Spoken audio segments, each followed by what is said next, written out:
They were born into a world holding its breath. The 1960s were not gentle years. They were loud, divided, uncertain. Televisions glowed with images of war, protests, assassinations, and a society questioning itself for the first time. Children growing up in the 1960s learned early that the world was not predictable, and because of that, neither were people. Looking back, I don't know if we even had the language for it, but the world felt like it was coming apart. The news would be full of violence, and we were just kids, yet we understood the gravity of it. But we weren't shielded from it. We watched it unfold right before us. It was unsettling, but we didn't have time to dwell on it. We had to adapt. We had to be tough. There was no other choice. This generation didn't grow up protected from reality. They absorbed it. They heard adults whisper about nuclear threats.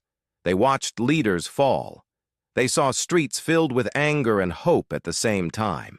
And quietly, something formed inside them. My dad was always talking about the end of days.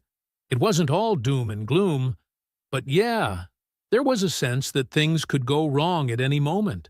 And, I remember being a kid and walking down the street and hearing my neighbors argue about Vietnam or the Kennedy assassination. It was everywhere. And we weren't told to avoid it. We felt it. That's what made us different. We didn't have the luxury of ignorance like other generations. We had to grow up fast. People who grew up in the 1960s developed a psychology shaped by instability, but not fragility. They learned how to adapt without being taught the word for it. There were fewer rules about emotions and even fewer conversations about feelings, so they learned self-reliance early. Pain was something you carried, not something you displayed. Unlike those who grew up in the 1970s, who experienced a more reflective, rebuilding era, the 1960s child was shaped during the storm itself, not its aftermath. They didn't inherit lessons. They survived experiences. As kids, they roamed freely. No tracking, no constant supervision.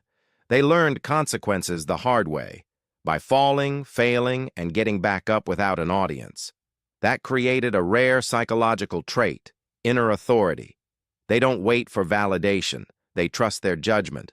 And when they speak, it's usually after long silence. Emotionally, they are complex. They may not always express vulnerability openly, but their loyalty runs deep.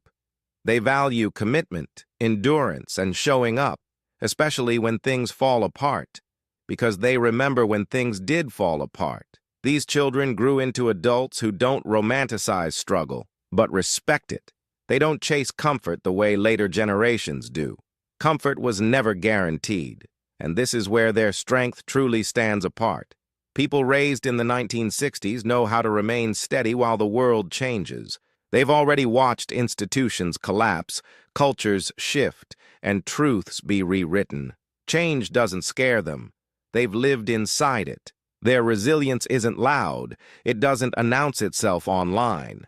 It shows up in responsibility, patience, and the ability to endure without applause. They are often misunderstood as distant or reserved. But beneath that surface is a generation that learned how to survive emotionally before emotional survival had a name. They carry history in their nervous systems and wisdom in their silence. The psychology of the 1960s generation is not about nostalgia. It's about strength shaped by uncertainty. They are not harder because they wanted to be. They are harder because they had to be. And that difference still lives inside them today. Are you from the 1960s? If so, we'd love to hear from you in the comments. In a world that's constantly changing, it's incredible to see you still here, stronger than ever. Drop a comment and let us know you're still with us. If this made you think different, hit subscribe. We go deeper every day. Don't forget to like the video. It helps more people find messages like this.